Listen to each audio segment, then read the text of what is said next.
Hello and welcome to the SME Focus Show, powered by MTDCNC. I'm Mark Weymouth from the Sensor Specialist Plus Automation.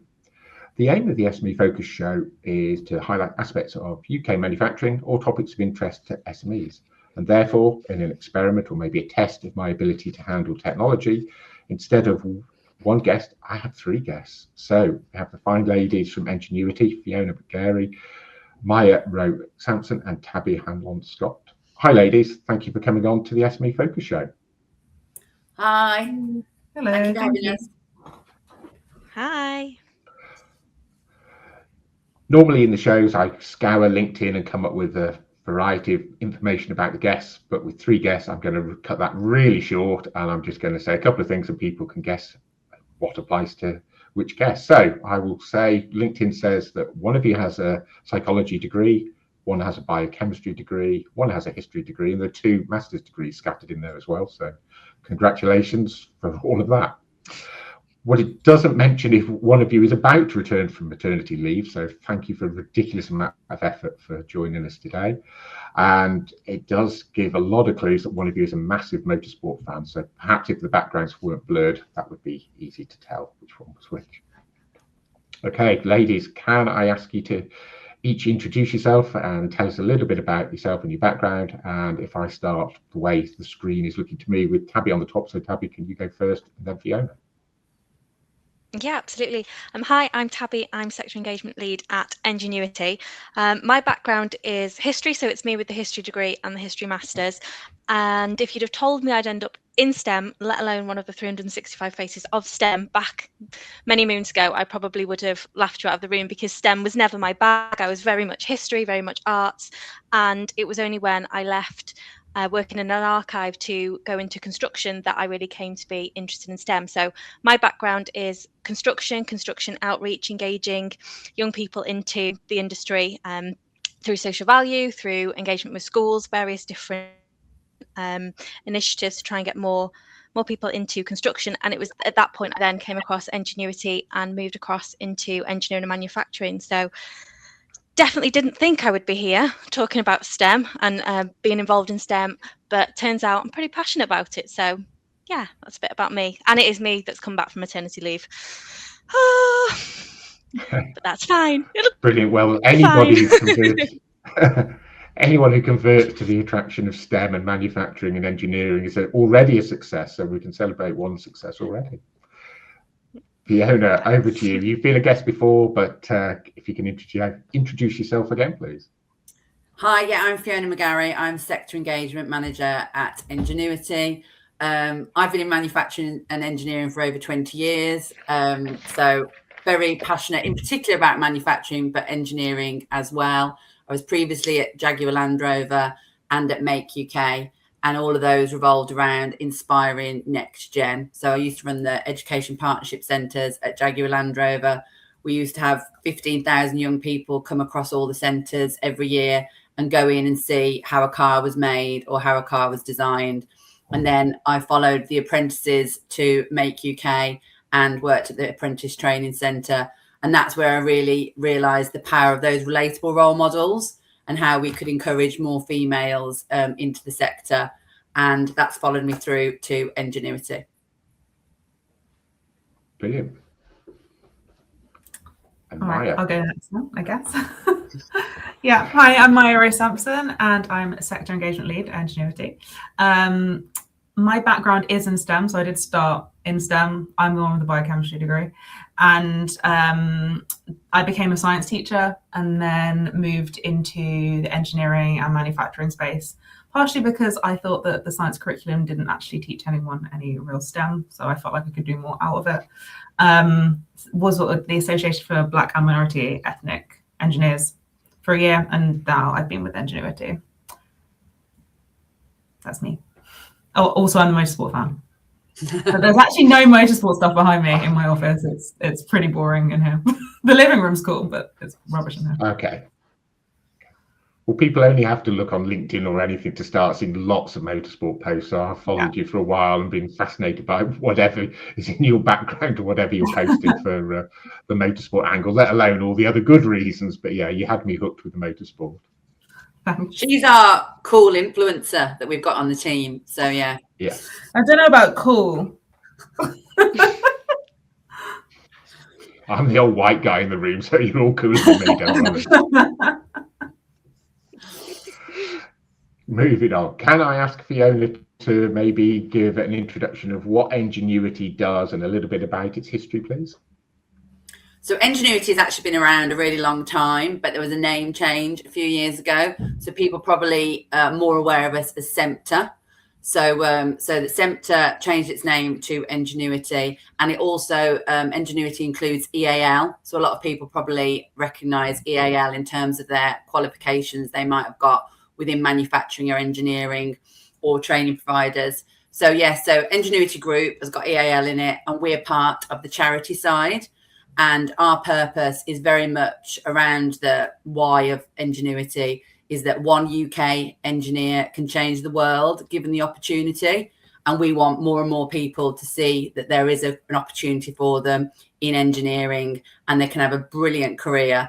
So we work on different funded initiatives that we can look at, different talent pipelines, and how we can attract and make more people aware of careers within engineering and manufacturing.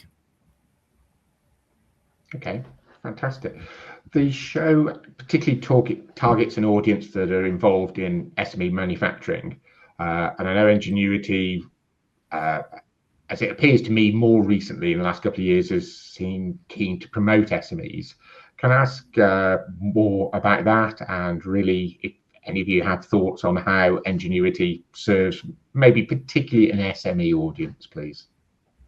SMEs, I think, struggled for a voice around skills. So that's what we've really focused on over the last 2 years. And we've really made more effort in terms of connecting with those SMEs and talking to them about their skills and talent needs. Russell Watkins put a post out this week about the average age of manufacturers being 52. And, you know, we really need to be attractive. We've got a massive skills gap. So that's what we do a lot of work now with SMEs. We've now got a regional team. So we've got a Tabby and a Maia all over the UK. So we've also got Jeff, Owen and Mandeep. So we represent all of the UK, and everyone has that regional lead to support them, particularly those SMEs that often feel like they're not represented when it comes to skills and talent needs. And then we fund initiatives working with those. So we have Lead to Succeed. We have a mentoring initiative. And then we just look at diverse talent pipelines. So we've got an AP project that we're supporting at the moment, because AP young people would be brilliant engineers, but often they don't have that ability to be able to try it out. And then we've also got the initiatives that we've got around 365 with our Girls Can Engineer books and things like that, which I'm sure we'll talk about shortly. But yeah, it's just looking at different ways to be able to support those SMEs so they can have that diverse talent pipeline. And Tabby and Maia, are there any examples that spring to mind for your regions in particular of engagement with SMEs, or success stories, funny stories? I'll take anything.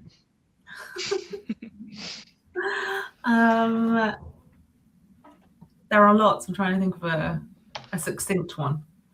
I've recently been working with an SME in Kent. That is Kent. I always think of them from the train station that I go to, and sometimes I can't remember where they are. So yeah, in Kent, and they definitely have a problem with having an aging workforce, but they've definitely been trying to have apprentices or do T-level placements and things like that, but there was just a lack of knowledge about what they actually were and what support was available for them. And that support is it's really difficult to access a lot of the time, especially for SMEs who don't have time to trawl through government websites that are essays rather than bullet points. And so I've just been helping them to really understand what exists for them. And they're now going to take their T-level placement as an apprentice next year because they kind of know what's going on. So that's really cool.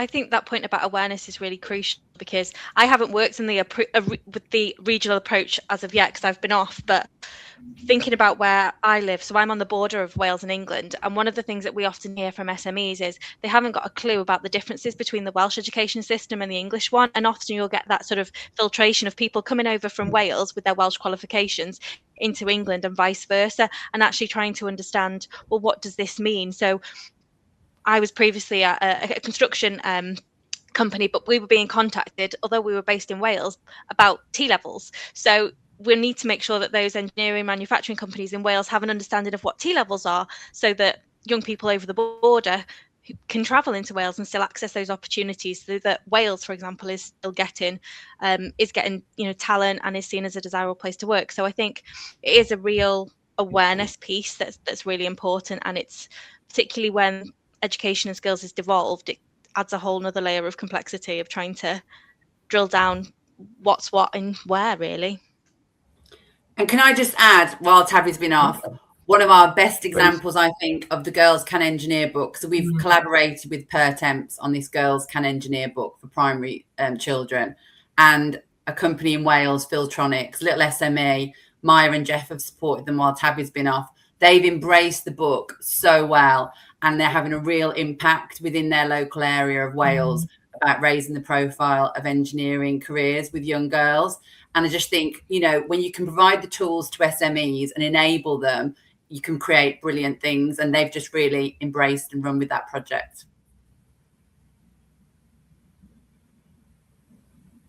I look forward to picking up with them then. Okay. Yes. Thanks for doing all the groundwork, Maia. And where can people actually get hold of or see what the Girls Can Engineer book looks like? Because, I mean, it's an interesting couple of words, but it's fantastic to visually see it. Is there somewhere online people can download it from, or how do they get hold of a copy?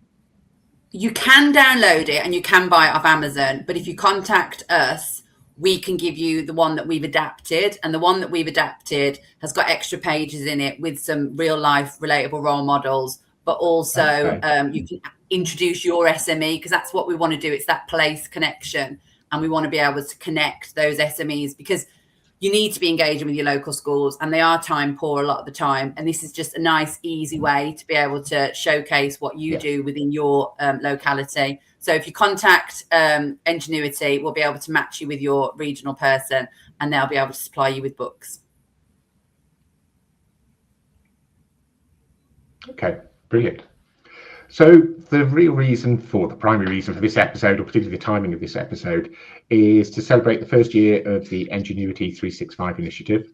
That's an initiative which celebrates women and the allies that support them shape the future of STEM.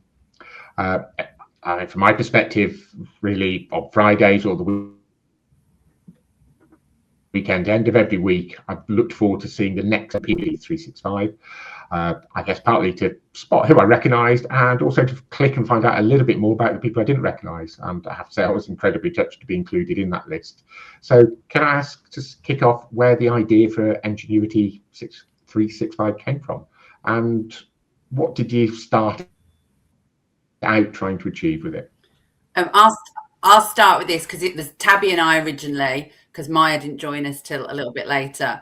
But I just think it's come from my 20 odd years in this sector, and the fact that when I started 20 years ago, there was like 10% of engineers were female, and then we eventually got to 16.2%, and that was really slow over that length of time. And then when it dropped 2 years ago, it was like, right, we need to be doing something here. And it was very much around that retaining, and why aren't we retaining women in STEM?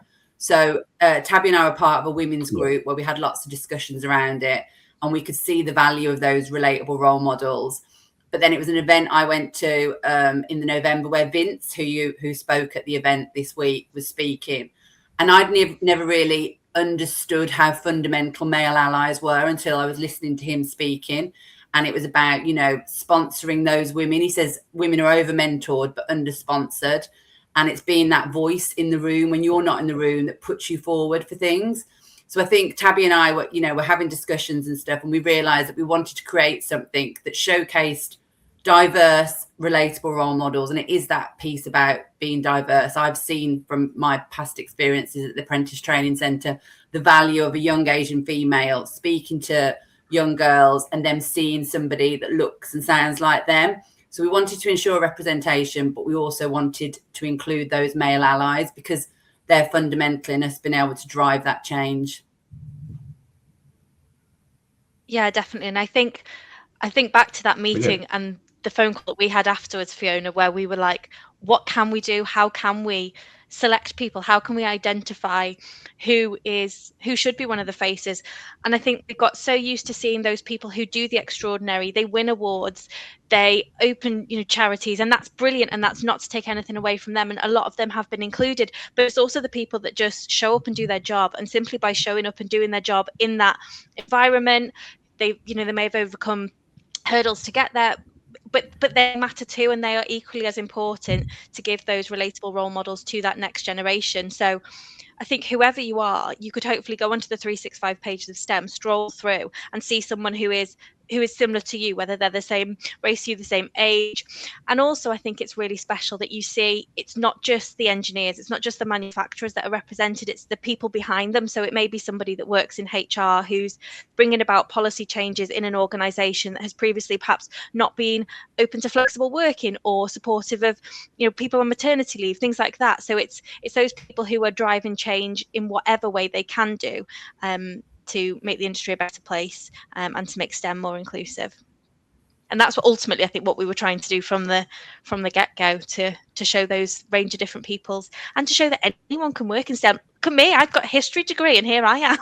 It's it's funny where things take you, isn't it? And where you end up. And if I think when I was younger I probably would have steered away from anything STEM related, yet actually this is where I found myself.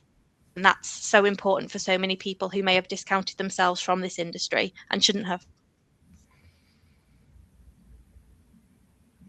Yeah, I think I flippantly commented about I liked it because I just clicked on people I didn't recognise, but it took you down some amazing rabbit holes of what they did, what industry they're in, what their background was, and I did think that was just fantastic that it wasn't the same old, and the same old worked damn hard to do some good things. But I thought it was fantastic that you exposed a whole other group of people, and I found it fascinating. Definitely those rabbit holes. So young, yeah. I've been in manufacturing like 20 odd years and not done much around wider engineering, and Amelia Busby and marine engineering sent me down the biggest rabbit hole, and now I'm just fascinated with marine engineering just because of that young girl and what she's done and what she's achieved. And I think that is what's brilliant about it.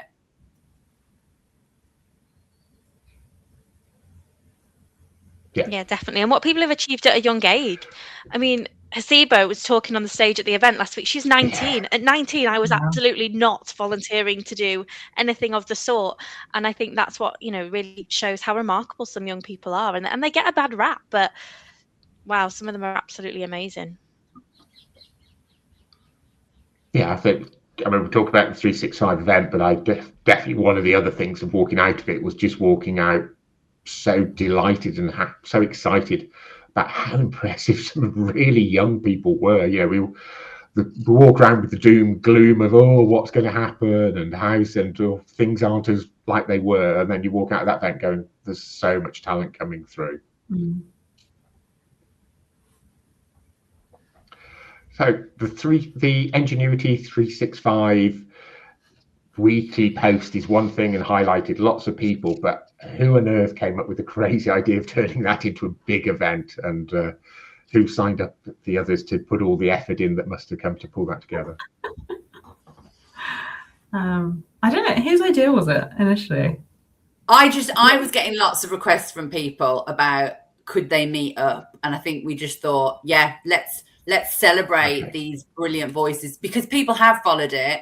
I think Nicola Ballantyne was one of the ones who was constantly pestering me about could we get everyone together, and it was just like, well, why don't we? I've run events for years and years for International Women's Day, and last year I had to attend and not run one, and had a bit of, so it was nice to be able to all come together and put something together this year with this brilliant community of people that are just so passionate about change.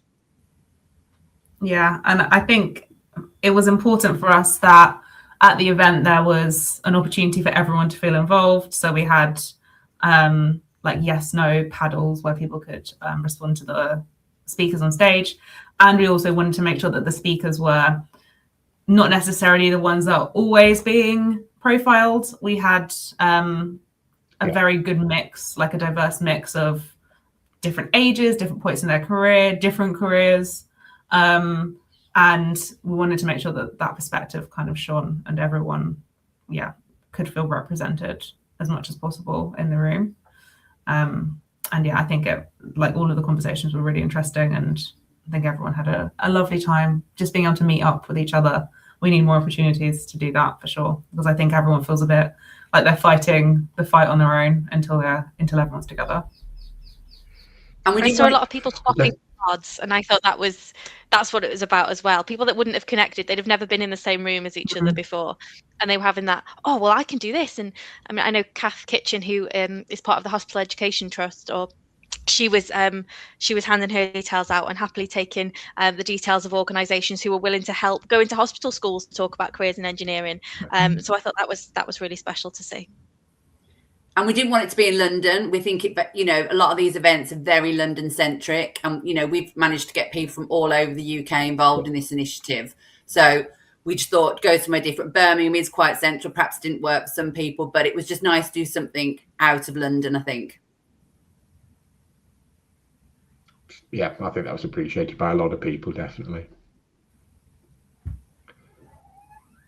So I think with an initiative that has 365 in its title, a lot of people walked into the room wanting to hear, is this the end of it? How do we stop it being the end of it? What's the future? So you presented a little bit in the room of the future, but can I ask you to explain what is the future of Enginuity365 and what are your hopes going forward? Well, you can all rest assured that it is continuing. No need to panic, everyone. It will live on beyond the 365. And I think what's really important is that we definitely want to build on it. We've created that community now, and I think I saw online somebody referred to it as a movement, and we very much want it to continue to be that. So we're going to look at developing or looking how we can keep those, that group and the ever-expanding group, really, the ever-expanding community engaged, whether through events, webinars, making sure that, we are still engaging with the alumni, but also the new 365, I suppose, making sure that we continue around that issue around representation, so making sure that everybody is included, that should be, making sure that we've got that visibility of male allies as well. And it all fundamentally comes back down to the pledge, which is the Enginuity365 pledge, and I'll let Maia give you a bit more info about that, because she's very much more knowledgeable about it than me, but please rest assured that it will be continuing, so never fear. Yeah, absolutely. We've got our I put together the week of 365ers this morning, so it is continuing. And the pledge is something that we came up with to help, I guess, everybody know what to expect and to encourage people to continue to be involved in spreading the word about how amazing careers in STEM are. And we want people to, give back, share their story, keep having impact. And I hope that being part of 365 makes people feel like their stories are definitely important to be told. And we want to keep making things inclusive, make sure things continue to be youth focused, which is something that we really try to do during the year, and keep showcasing careers and doing small things, when we have events or opportunities and things like that, to get involved with everything that we're doing, so that we can keep pushing forward, really. Because this time next year, sorry, go on. This time next year, there'll be 730 people in 365, and that's what we do. We want to be able to grow it, and it is. And I'm just going to go through the pledge just very quickly. It's to encourage, it's to nominate, it's to give, it's to inspire, it's to network, it's to upskill, it's to include, it's to tell, and it's to be youth focused, and it is, it's showcasing how amazing and diverse careers within STEM are, and networking. I think some of those younger apprentices last week, it's daunting going to these big events on your own, but it's about showcasing that when you do, the connections, like Haziba was just chatting to everybody at the end and getting all, and she was living her best life, and she came and she thanked me for her getting involved and stuff.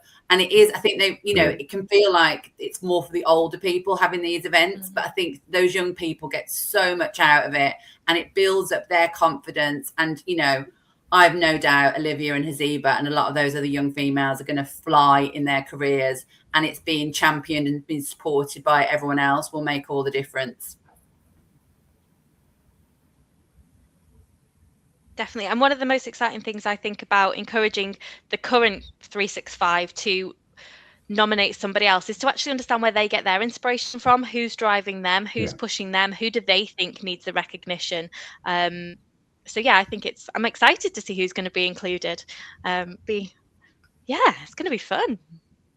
Yeah, because we've trawled our network, so we need everyone else to be trawling their networks now and sharing their great people, and then that will build. Like Terrell, he's one of my ex-apprentices, and he was at the event the other day, and he's been hounding me all weekend because he's got loads of people, because he just loved the event. Brilliant. He's got loads of people he wants to nominate, and then he messaged me yesterday going, "Can I only nominate one person?" I was like, "No, you can nominate anyone you want." So it's brilliant. It's great to see how. I think not everyone was able to come to the event on Thursday. People had commitments and stuff. But I think the people who were actually in that room were even more invigorated by it because of what they see and what they know is possible. And next year it's going to be bigger and better because there'll be more people. And I think that's what's great. Brilliant. So with a show that is really, as I said, focused on SMEs and manufacturing, can I ask your thoughts on how SMEs can make a difference both in supporting STEM and also supporting inclusion? I think the biggest thing that an SME can do is to get out and support schools, young people, whether that's youth groups, schools, sessions in libraries, whatever. Just get out there. And it doesn't need to be the grand gestures. It doesn't need to be these big programs that you see some of the big players doing. It just needs to be you inspiring those next generation, telling them about what you do, what the careers are. If you can have a relatable role model, that's even better. Someone that's, sat in that school hall not too long ago who's flying, who's found an opportunity and run with it. And I think, some of the resources that we have through the Girls Can Engineer books, and also there's a toolkit on our website which is all about trying to encourage more females into STEM apprenticeships. There's resources out there, so to utilize them. It doesn't need to be complicated. There is support out there if you need them, but tap into awareness days, National Manufacturing Day, open your site or open your doors day. Just open your doors and let people come in. And I think that can be the biggest thing. It doesn't, as I say, need to be a huge effort. It just needs to be the time and the recognition that they're your future talent pipeline, and you're going to need those young people through your doors to be able to continue and to grow. So get out there and share what you can, and make sure it's from the top down. I think getting the buy-in from leadership to see the value in STEM outreach, STEM engagement is really important. And I suppose in some ways ask yourself, what would I have needed when I was younger? What would have helped me, or what made me go on the path or the journey that I'm on to, and see if you can be that for somebody else. That's my my thoughts anyway. Absolutely, I agree. I think it's really important that SMEs continue to talk to young people. I think that we're not so different from young people. We just need to talk to each other, and that should hopefully make people feel a lot more positive about the new talent that's coming in. And yeah, just to get involved, because ultimately SMEs are the ones who are on the ground doing all of the work. And it seems a lot of the time, when you go to big events and everything, it's all the large organizations, and young people I'm sure a lot of them would love to work for an SME. You get so many opportunities to do lots of different things, but they just don't really know that they're around. So the occasional, visiting a school, going to speak, doesn't have to be these big career fairs, because I know that's quite daunting, because larger organizations have so many more people and so much more staff. But talking to them about your career, I think, is really important. Doesn't have to be complicated, just talking about what you've done. And if there's any young people who are working in SMEs, we would love for you to get involved with the Girls Gone STEM TikTok account that we're supporting. So yeah, if there's any young people who are in SMEs, or any people in SMEs who are like, oh, I've got this amazing young person, they're really outgoing and they love talking about what they do, we would love to have them on a TikTok account sharing their story, because we want to be able to meet young people where they already are, and they're all on TikTok. So yeah, it's very important to us.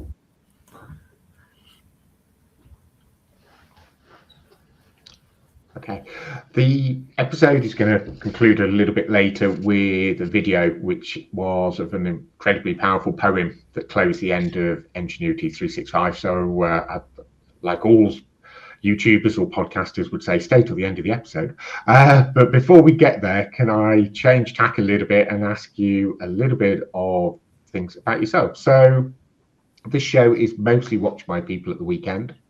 And therefore, I always ask each guest, what do you talk about when you're not sat in front of a computer on a Teams call? So if you were at a club, at a pub, in the kitchen, if you were talking to a real human being and not a computer, what kind of things do you talk about?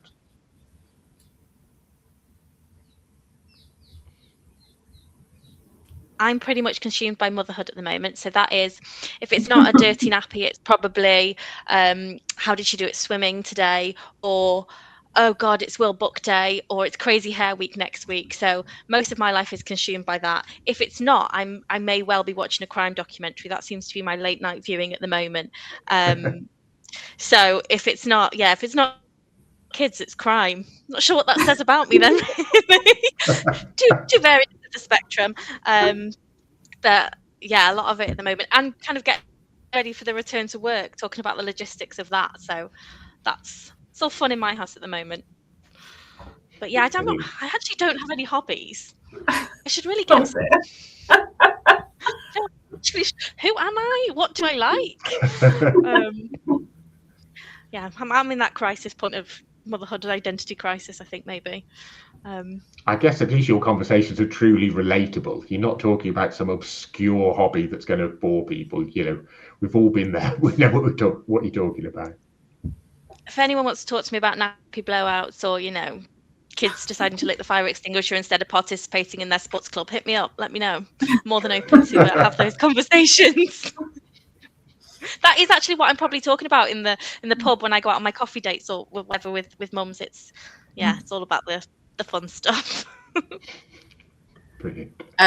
Mine would be travel. I was very jealous of you the other month when you went to Vietnam, Mark.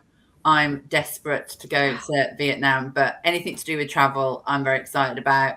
But unfortunately, when I'm out and about, everyone wants to speak to me about apprenticeships because I've got young kids that are of an age, and everyone knows I know about apprenticeships. So all the moms always quiz me on apprenticeships because it's brilliant. More and more people are interested in letting their young person do an apprenticeship. Years and years ago, people didn't want them to do that. And so I spend most of my time explaining, because it is daunting for so many parents. They don't know how to find an apprenticeship. It's really confusing. So I spend most of my time advising people how to get apprenticeships and tell people it doesn't have to be a degree apprenticeship. There are amazing opportunities at level 3, and people don't really understand that. And about T levels. And now people are asking me about V levels. That was on the news again today. So it's, you know, it's a daunting place for parents and for employers. So I end up spending my time talking about that. Brilliant. Well, I don't have kids, so I don't talk about anything to do with young people. No, that's not true.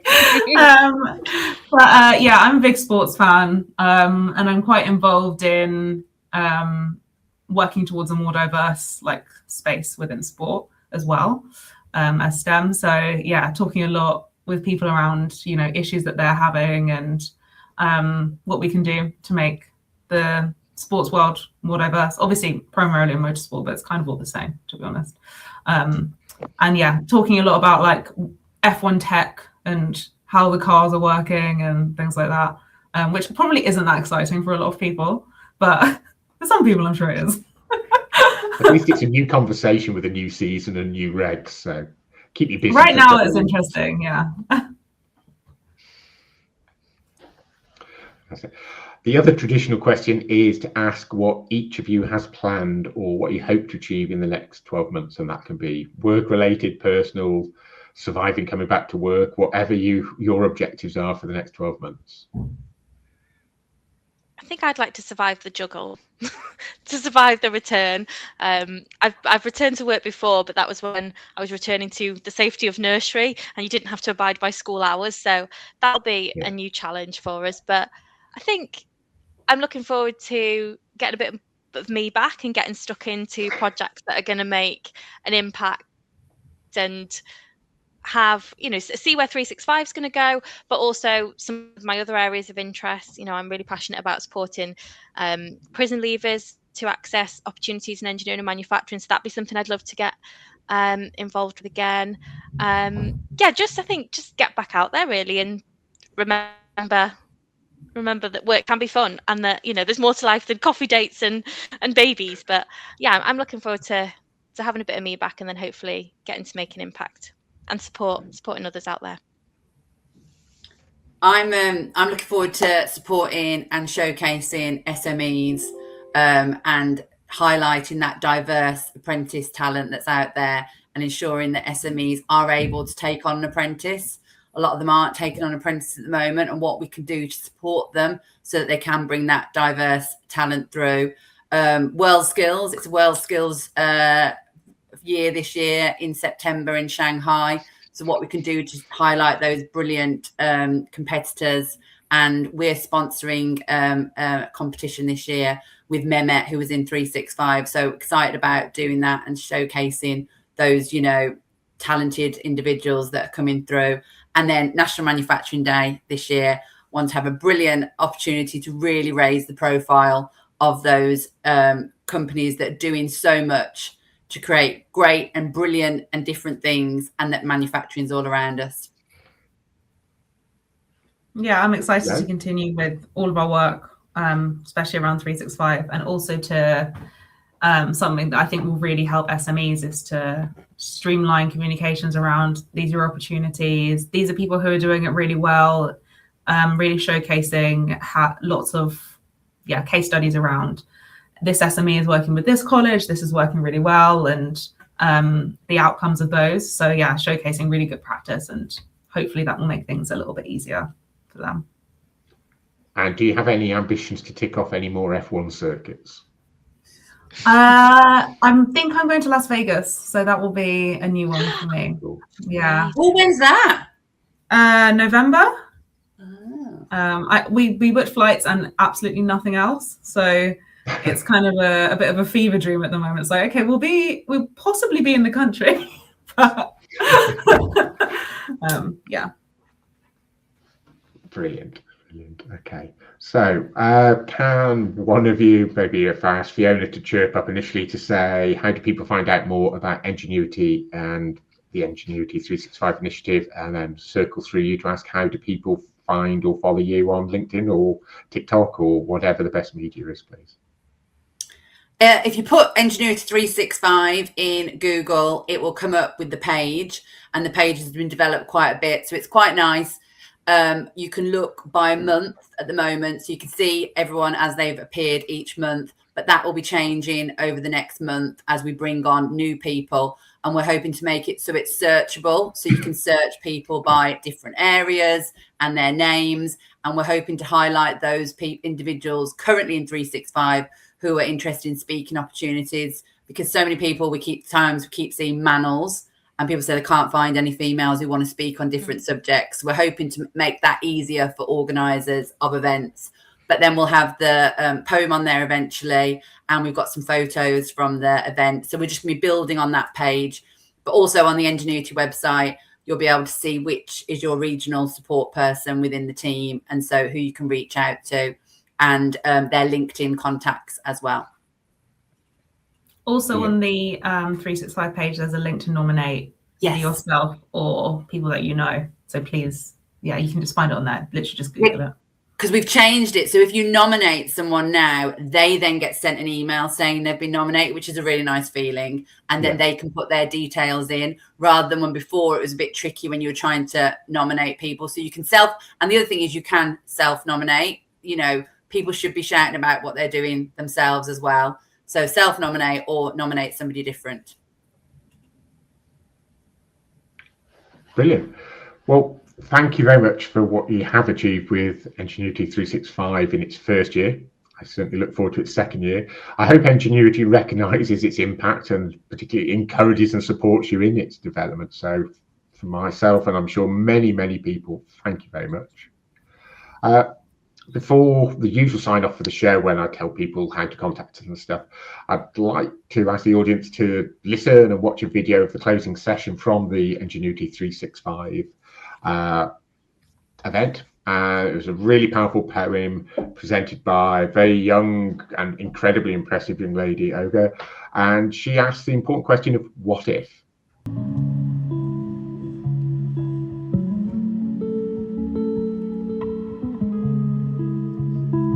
Stories don't always start with a win.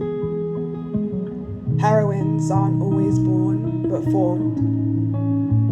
Answers don't appear without asking questions, so what if?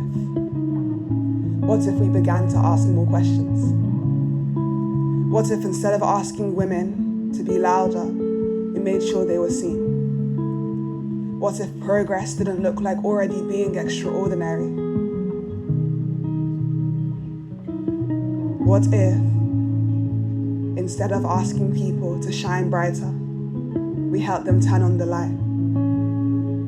What if support didn't look like stepping aside, but stepping in beside? What if the future didn't need fixing, just room to arrive? What if a year became a map? 365 days, one story a day. So no one had to wonder if there was space for them here. What if we looked at the world and saw welders, marine engineers, wind turbines, F1 speed and automotive precision, and thought I recognize myself in this work? What if allyship looked like Vince Pisano and March? Not just taking the mic, but handing it back, over and over and over, until 1,000 women learned what belief looked like when it was consistent. What if leadership looked like Professor Mehmet in July and 6 engineers who went further, faster, because someone made space and meant it? What if your youth wasn't something to grow out of, but something to stand on? What if we gave the next generation tools to shape their future? What if they didn't have to wait? What if they were invited in? What if a young girl could pick up a book and know that girls really can engineer? What if we all understood the power of our voices? Like Rebecca Turner, an engineer who entered the field with 3% of women and now engineers ways for women's voices to be heard. What if you didn't have to win awards? What if you didn't have to start charities? What if you didn't have to do more than your fair share to justify your place? What if being good at your job was already enough? What if it was more than a year? More than 365 days? And it went on and on and on.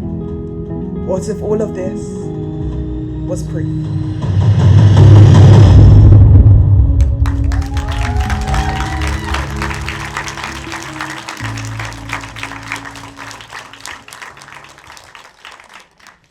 I hope you enjoyed the video. I hope the words resonated a little bit. It was spectacularly powerful to see it in person, and I'm sure you'll be able to watch it again if you go to the Enginuity website. I think they'll be hosting it pretty quickly.